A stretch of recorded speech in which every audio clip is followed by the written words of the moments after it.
విశాఖ జైల్లో security loop holes మరోసారి చర్చకు దారితీశాయి. ఏకంగా జైల్లో సెల్ ఫోన్లు దొరకడం తీవ్ర కలకలం రేపుతోంది. ఓ చోట భద్రంగా పాతిపెట్టిన ఫోన్లను వెలికి తీశారు. కానీ వాటిలో సిమ్ కార్డ్స్ లేవు. అంటే ఎంతో ప్లాన్డ్ గా జైలు నుంచి ఫోన్స్ ఆపరేట్ చేస్తున్నారా? సిబ్బంది అధికారుల సహకారం లేకుండా అది సాధ్యమా? విశాఖ సెంట్రల్ జైల్ వివాదాలకు కేరాఫ్ గా మారింది. జైల్లోకి గంజాయి బట్వాడా కలకలం రేపితే, జైలు అధికారుల వేధింపులకు నిరసనగా సిబ్బంది కుటుంబాలు రోడ్డెక్కడం సంచలనం రేపితే, ఇక ఇప్పుడు లేటెస్ట్ జైల్లో సెల్ ఫోన్ల డంప్ మిస్టరీగా మారింది. అత్తారిల్లు అనే మాటకు నిదర్శనంగా మారింది విశాఖ జైలు. కొంతమంది ఖైదీలకు రాచమర్యాదలతో పాటు గంజాయి సప్లై చేస్తున్న వైనాలు ఇటీవల బయటపడ్డాయి. ఫోన్ల డంప్ తెరపైకి వచ్చిన క్రమంలో కొందరు క్రిమినల్స్ జైలును అడ్డా చేసుకుని ఫోన్ల ద్వారా సెటిల్మెంట్ దందాలు చేస్తున్నారని అనుమానాలు, ఆరోపణలు వ్యక్తమవుతున్నాయి.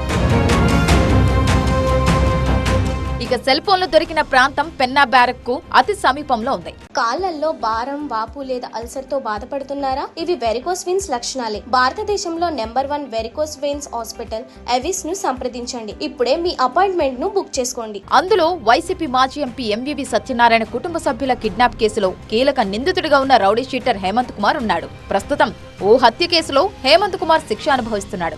మరో రౌడీ షీటర్ రాజేష్ కూడా అదే బ్యారక్ లో ఉన్నాడు.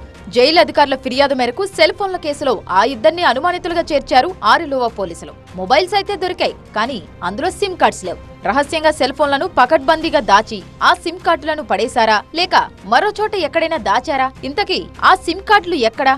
ఇంతకే ఆ మొబైల్స్ జైలు లోపలికి ఎలా వెళ్లాయి? ఈ ఫోన్ల ద్వారా ఎవరికి కాల్స్ చేశారు? విశాఖ సిపి శంకర్ ప్రతాబాగ్చి ఆదేశాలతో ఇలా అన్ని కోణాల్లో విచారణ చేపట్టారు ఆరిలోవా పోలీసులు. సిఐ మల్లేశ్వరరావు తన సిబ్బందితో వెళ్లి విశాఖ సెంట్రల్ జైల్లో విచారణ చేపట్టారు. అది ఇన్వెస్టిగేషన్ లో భాగంగా ఇందులో ఎవరెవరు ఉన్నారు, ఏంటి, ఎక్కడి నుంచి వచ్చాయి, బయట నుంచి ఎలాగ వచ్చాయి, లోన్ ఎవరి దగ్గర నుంచి ఎవరికి వెళ్ళాయి, ఇవన్నీ విషయాలు, అసలు మొబైల్స్ అనేవి ఎలా వచ్చాయి అన్న దాని మీద పూర్తిగా విచారణ చేస్తున్నాం. మొబైల్స్లో అయితే IMEI నెంబర్ ఉన్నాయి, సిమ్ కార్డులు మాత్రం అందులో లేవు. దానికి టెక్నికల్ ఎవిడెన్స్ కలెక్ట్ చేయాల్సి ఉంది.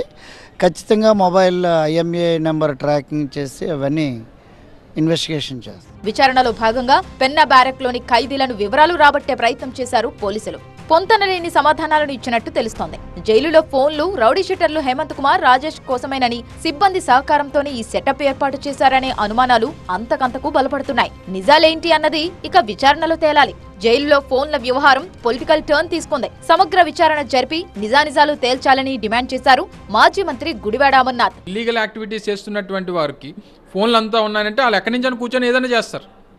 సో రేపు పొద్దున జైల్లోనే కూర్చొని ఎవరినో కిడ్నాప్ చేయమని చెప్తాడు, లేకపోతే ఎవరినో హత్య చేయమని చెప్తాడు, లేకపోతే గంజాయి రవాణా అక్కడి నుంచి ఎక్కడ చేయమని చెప్తాడు, లేకపోతే మావోయిస్ట్ యాక్టివిటీస్ సమాచారం ఇస్తుంటాడు. సో ఇన్ని రకాలైనటువంటి ఇష్యూస్ చేసేటువంటి దానికి అవన్నీ కంట్రోల్ చేయడానికి కదా నేను జైల్లో పెట్టింది. కేవలం సిబ్బంది సహకారంతోనే జైల్లోకి ఫోన్లు వెళ్లాయా, లేదంటే కొందరు అధికారుల కోఆపరేషన్ కూడా ఉందా? కేంద్ర కారాగారంలో భద్రతా లోపాలు అనేక అనుమానాలకు తావిస్తున్నాయి. విశాఖ సెంట్రల్ జైల్లో మొబైల్స్ లభించిన ఘటనపై ఇప్పుడు అన్ని కోణాల్లో పోలీసులు దర్యాప్తు చేస్తున్నారు. ఒకవైపు జైలు శాఖ అధికారులు ఇంటర్నల్గా దర్యాప్తు చేసి అక్కడ సస్పెక్ట్స్ ఇద్దరిపై పోలీసులకు ఫిర్యాదు చేశారు. దీంతో రౌడీ షీటర్, ఇప్పటికే ఒక కేసులో మర్డర్ కేసులో శిక్ష అనుభవిస్తున్న రౌడీ షీటర్ హేమంత్ కుమార్తో పాటు అతని సహచరుడుగా ఉన్న రాజేష్ అనే మరో వ్యక్తిపై కూడా పోలీసు RLOPSలో కేసు నమోదైంది. BNS 323/111 సెక్షన్ల కింద కేసు నమోదు చేసిన ఆరిలోవా పోలీసులు దర్యాప్తు ప్రారంభించారు.